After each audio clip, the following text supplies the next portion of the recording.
ఈ 'big boss' అనే కాన్సెప్ట్‌ని ఎవరు తీసుకొచ్చాడో గానీ, ముందు ఆడిని ఒక 2, 3 సంవత్సరాలు ఆ హౌస్‌లో పెట్టి మొత్తం బంధించి పడేయాలండి.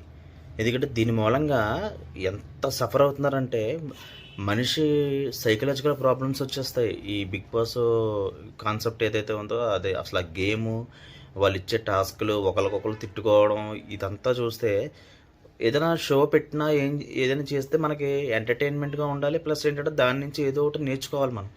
అది మానేసి ఒకళ్ళనొకళ్ళని తిట్టుకోవడం, నువ్వింత, నువ్వంత అసలా ఏంటంటే వాళ్ళు ఒరిజినల్‌గా ఎట్లా ఫీల్ అవుతారంటే మనిషిలో ఉన్న ఒక రాక్షసత్వం ఏదైతే ఉందో అది బయటకొచ్చేస్తదనమాట. దాన్ని తట్టి లేపుతున్నారు వీళ్ళు. ఇలాంటి దిక్కుమాలిన 'బిగ్ బాస్' ఇలాంటి కాన్సెప్ట్‌లు పెట్టి. ఇది చాలా అంటే మనిషిలో ఒక సైకలాజికల్ ప్రాబ్లమ్స్ వచ్చేస్తాయండి ఈ 'బిగ్ బాస్' వల్ల. సో, దయచేసి ఎవరు కూడా ఇలాంటి షోలకి ఎళ్ళకండి. ఎందుకంటే ఇది తెలంగాణ గవర్నమెంట్ కూడా దీన్ని బ్యాన్ చేసామని చెప్పింది. ఎందుకంటే మేము తీసేస్తాం ఇది. ఆహ్, దీనికి ఎలాంటి షో మేము పర్మిషన్ ఇవ్వము.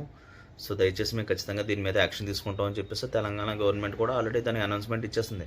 సో, ఖచ్చితంగా నాకు తెలిసి నెక్స్ట్ సీజన్ ఉందో లేదో నాకు తెలీదు.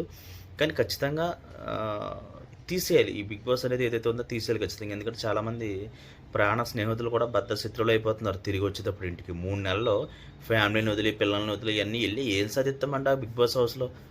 అసలు ఏదైనా మంచి పోనీ ఏదైనా ఉపయోగపడే పనైనా చేస్తున్నారా అంటే అందులో ఒకళ్ళకొకళ్ళు తిట్టుకోవడం.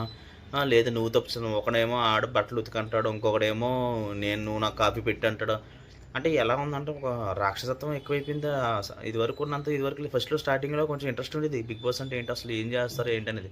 ఇక ఎపిసోడ్ సీజన్‌కెళ్ళే కొద్దీ ఏంటంటే దానికి ఇదొక జనాలు ఎలాగో చూస్తున్నారు కదా! మనం వెళ్ళినా సరే మనం ఎలాగెళ్ళినా ఇది కొంతమంది ఏంటంటే కొంచెం ఫేమస్ అవ్వడం కోసం ఒకసారి ఎళ్ళొస్తే చాలులే ఎలిమినేట్ అయితే ఎలిమినేట్ అయిపోయాం గానీ జనాల్లో మనకు ఒక సర్క్యులేషన్ పెరిగిపోద్ది. మనం పాపులర్ అయిపోతాం. ఆ కాన్సెప్ట్ మైండ్‌లో పెట్టుకొని చాలామంది ఎళ్తున్నారు గానీ అసల చాలా దరిద్రపు కొట్టు కాన్సెప్ట్ ఇది. సో, దయచేసి ఎవరు కూడా దీన్ని ఎంకరేజ్ చేయకండి. ఎవరు కూడా ఇందులో పార్టిసిపేట్ చేయకండి.